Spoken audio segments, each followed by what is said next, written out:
But now looking at the GoPro Volta, so the advantages to the Volta is another great battery life. That's good. That's awesome. But it has a built-in tripod, so you can stand it up and you can rotate it, and you can use this. So it's like a remote. You got recording. You can change modes.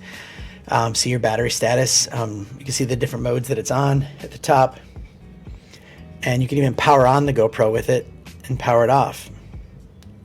The other thing is it's got, so these are like GoPro fingers.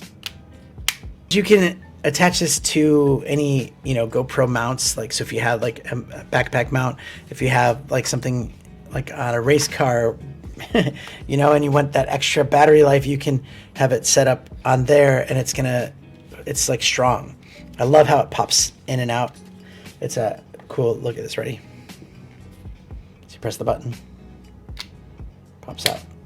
And it doesn't have to be plugged in, like it's Bluetooth, so you can have this thing completely off and use this as a remote as well. It's cool, yeah, because it's all in one tripod and gives you that extra battery. It does come with a door that will fit over that. Yeah, it's a great product from GoPro. It's been out for a while and it's held up in its durability.